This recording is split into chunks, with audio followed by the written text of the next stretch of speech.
What makes a college girl butter on the weekends?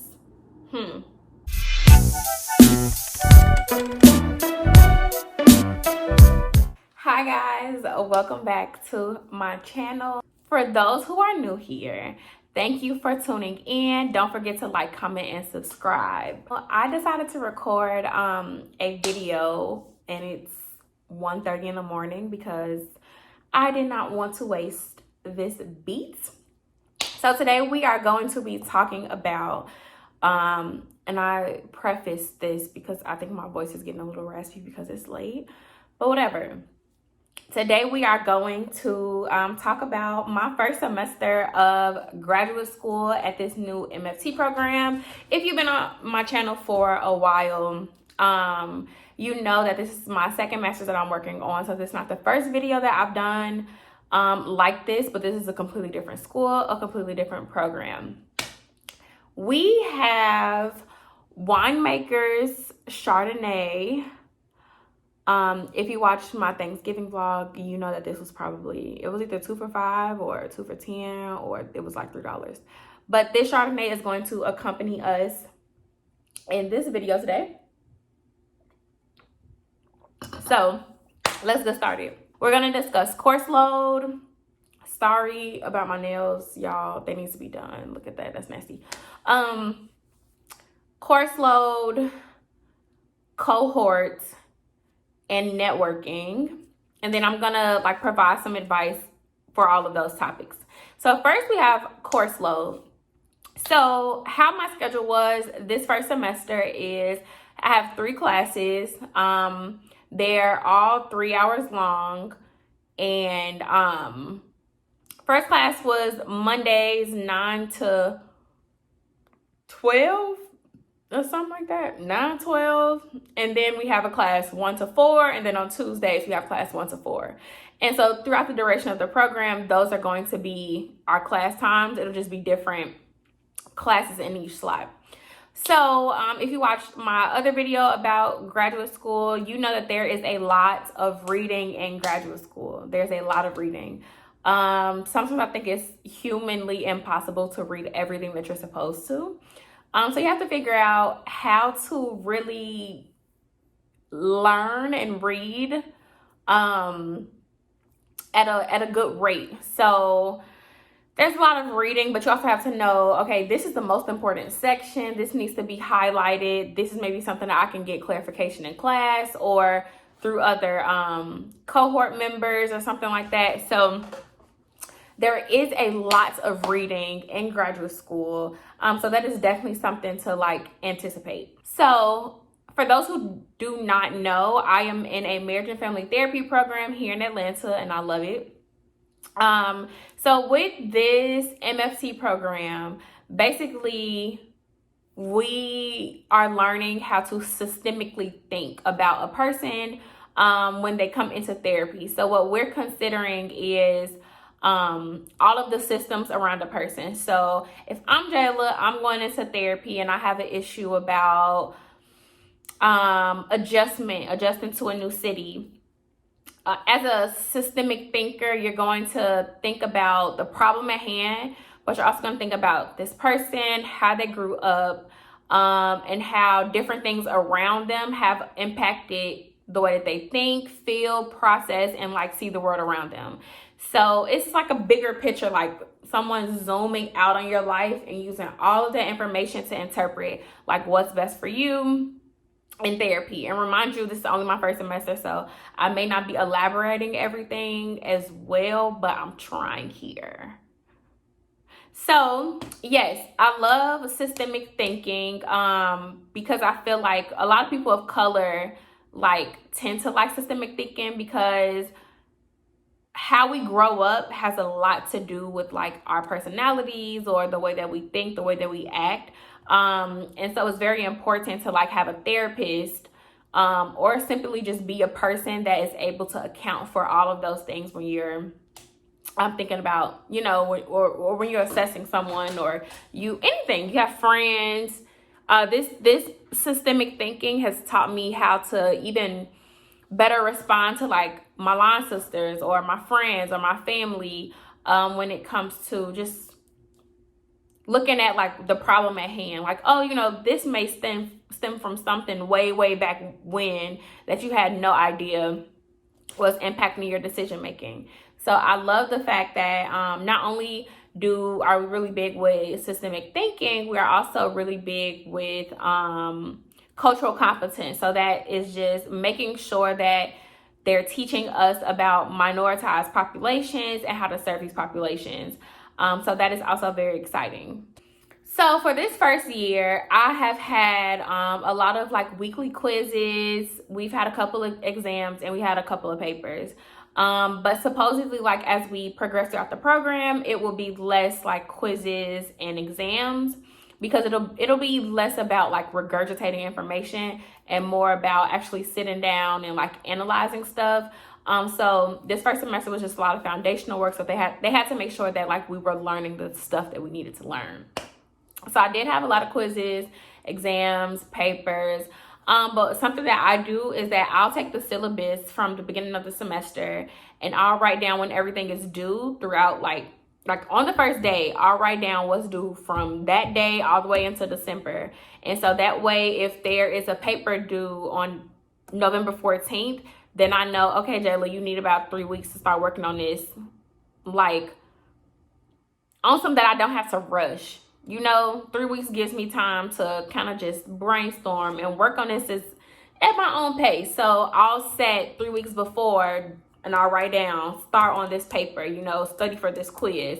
So that helps a lot with keeping up with everything that you have to do. My advice, and I learned this in my last graduate program, if you are in graduate school, use that first month of school to really learn your professor's style. Learn that teaching style and learn like what they're expecting from you. So some professors are gonna wanna know more about history, right? So if you're learning a theory or if you're learning a concept, they're gonna wanna know like who created this, what inspired this, what was happening in the world that made this idea come up. Other professors want you to know terms, you know, like if that makes sense, like the difference between those two things.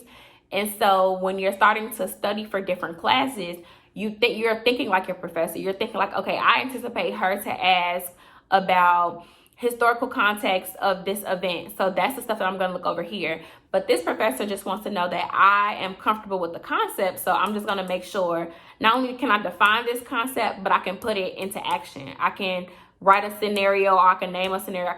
I can label a scenario. So that is what I like recommend. It has helped so much the past, like my last program and this semester. Study your professors. Don't worry about what you think is important. You need to worry about what they think is important, because they basically cutting your check. They giving you them grades at the end of the day. People have also asked me, class this semester has been via Zoom. All of it has been over Zoom. And I feel like low-key, I kind of liked it, because like if my class is at 9 o'clock, I'll wake up at 8:30. Sometimes I wake up at 8:50. I roll over, wash my face, brush my teeth, put my tea on, and hop on Zoom. If I need to go eat or do whatever I need to do, turn that camera off, do what I need to do, and I'm listening. Like I can multitask. I don't have to actually get up and prepare for the day. I don't have to pick out an outfit to go to campus. I don't have to get in my car. Like literally, it's days where I don't get in my car for days at a time. So that's actually pretty nice too. But as far as like being in a therapy program, I do hear from like second year students that it is better to be in person, because you can feel a vibe. Like, you know, like it's just better to like connect with your professors and your cohort members. So our next topic is going to be your cohort. So your cohort are the other students that come into the program with you at the same time. So my cohort is the 2021 cohort. So it's like 11 of us. So these are the people that will like go through the program with me. So yeah, there's about 11 of us. At Tech, when I was at Tech, it was maybe 5 of us in the same cohort. So this is like twice the size. But it's also like way more diverse. So like I think there may be like 5, there may be like 6 or 7 like Black students. There's like a couple of like older adults, but then you have like a couple of younger adults, like 22 and 21. So that's pretty cool. You have kids with, I mean, not kids, you have students with children, students who are married, you have single young students like me. But like it's just a very like, it's a diverse cohort. What I can say is that this cohort is like way more, this program requires our cohort to be way more collaborative. I feel like at Tech, like I collaborated with my friends in that cohort just because it was just easier to do, to get stuff done together. But like when you're in a therapy program, like you have to collaborate more because everybody's thought processes like matters when you're assessing a case. So like if you get a case study about maybe a couple who's going through some stuff, how I may perceive it has a lot to do with my background, and how another person may perceive it has a lot to do with their background. So when we come together, like we're able to really like assess things in a much more broader area. So that is cool, being able to like be way more collaborative with other students. I love that, because then you get a chance to like get to know them and what makes them them, what makes them trigger, what makes them tick, like stuff like that. Something else is that if you are interested in going to a therapy program or starting a therapy program, you need to get a therapist. There's no way that you can provide therapy if you have not been to therapy. So literally, like, first step is get a therapist and start your own work, because this program is teaching you a lot about therapy, but we're also like, it's like a mini therapy for ourselves too, where we like, ooh, that was triggering, I need to work on that. And sometimes like classes turn into some sort of like therapy session, like not really, but we may spend hours talking about like literally how things make us feel. Like this one topic, how has that impacted you throughout your entire life? And we can talk about that for hours. So that is really, really nice too. It's just, this program just feels good. Like I didn't feel good at my last program. This just feels good. It makes sense. Like, y'all, I just really love it here. Definitely be okay with learning people, because you are gonna have to get close with your cohort. Like you will have to in a therapy program. My advice for like cohort members is, no matter like what your background is, do not let diversity scare you. This is the first time that I have been in a program where there has been more Black people than there has not been. And I think for some people that can be intimidating, especially when you have intelligent, eloquent, well-spoken Black women, to be exact. Don't let diversity scare you. Like we all have so much to learn about each other, and it's only going to make us better therapists. So like just be happy if you're in a program where there's people that like don't look like you, you know? Do not judge a book by its cover. That's my second advice. Like, it's very cliche, but like, don't judge a book by its cover, because I did that. I got into this program and I was like, oh, this person's probably this, that person's probably that. And then the more that I learned about people, it's like, dang, like I realized that I wasn't really seeing people as human. Like I was just seeing what I thought that they were and wasn't giving them a fair chance. So do not judge a book by its cover, because we all got stories, and it's crazy. Like we know that until you sit down with other people and realize, whoa, we all really do have stories, you know? So last but not least, we're going to talk about networking.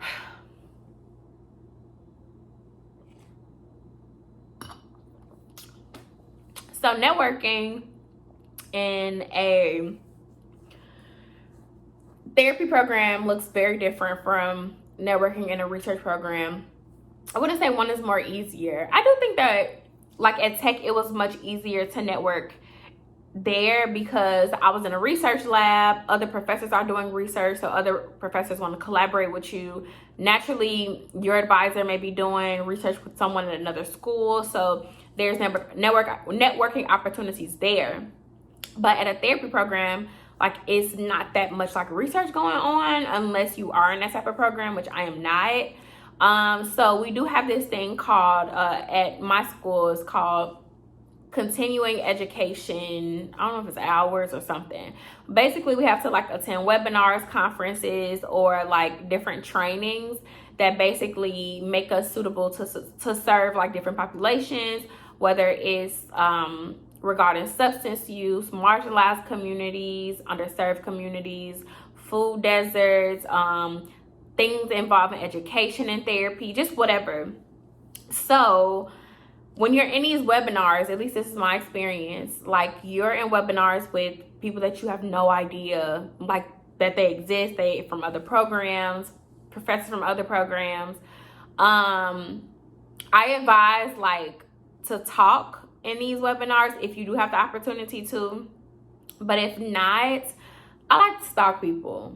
So if I see names and for whatever reason a name pops out to me, I will Google this person to see like what they're doing. Usually you can find like people, they've been doing research on this, or they're at this therapy clinic, or whatever the case may be. So like get to know people, even if like you, because it may be weird like on Zoom messaging somebody like, hey, I like your name and I stop. Like, no, just stalk people, keep them on your radar. Like I'm a person that I want to work with African American couples, so I'm noting people down in Atlanta, in Georgia, that specialize in this, that are known for working with Black couples, that are known for working with or mentoring the Black youth. Like, so I already have these people on my radar. So when I do what I need to do, build my CV up and whatever the case may be, when I walk into a room and I notice this person, I'm more comfortable with approaching them and saying, you know, like, I'm very interested in the things that you're doing. I also do this. I have background in this, blah, blah, blah, blah, and like brainstorm and talk or whatever. So that way, like, when you do start to be in network settings, it's not like, I don't know what to say. Like, no, stalk. Y'all will stalk y'all ex's girl, your ex's new girlfriend. Y'all will stalk your current man's ex. Like, stalk these professors, stalk these young professionals, stalk the people that will contribute to your future or can. Because I promise you, like, literally the spaces that I've been in, being able to be a part of them had a lot to do with, oh, I know who this person is.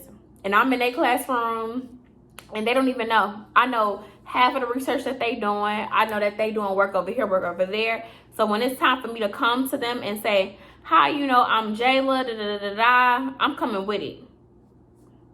So what's up? Like, that's how you gotta be. So, yes, that's what I would say about networking.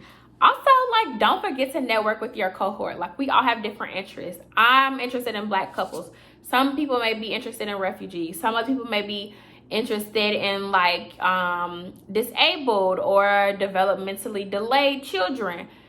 Network with these people, because like when you have clients and they have certain issues that you may not specialize in, or you feel like someone is more suitable to help them, you can always say, oh, actually, I know a therapist, blah, blah, blah, and they can better assist you. And whole time, this is the girl that you were in school with.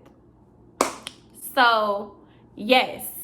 I'm not gonna make this video too long. That was all that I had to say. If you have any further questions about graduate school, about MFT, about my program specifically, you can always leave it in the comments below. Always follow me on Instagram. And you can always DM me if you have any other questions that you don't want to put in the comments. Also, yeah, I mean, I think that's pretty it.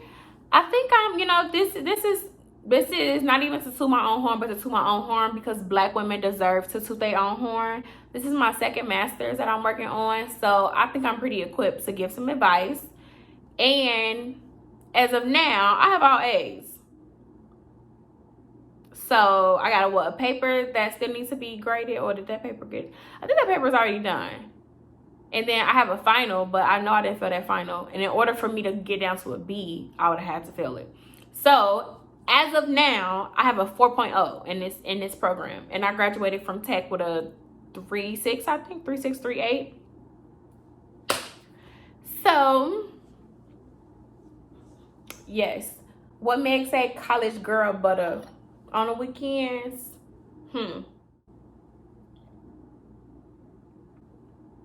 Also, be sure to check out this tutorial on this top knot ninja bun. Literally, you can do it in under 5 seconds. Everybody always asks me, Jayla, how do you get your bun like that?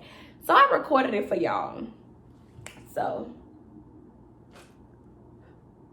literally, check it out. But yes, y'all, thank y'all so much for tuning in. I hope this video was helpful. Please let me know if you want to see anything else. What do you want to see from my channel? Thank you to all the new subscribers. Y'all, my channel is still really small, but it makes me feel so good when people are like, I'm new here.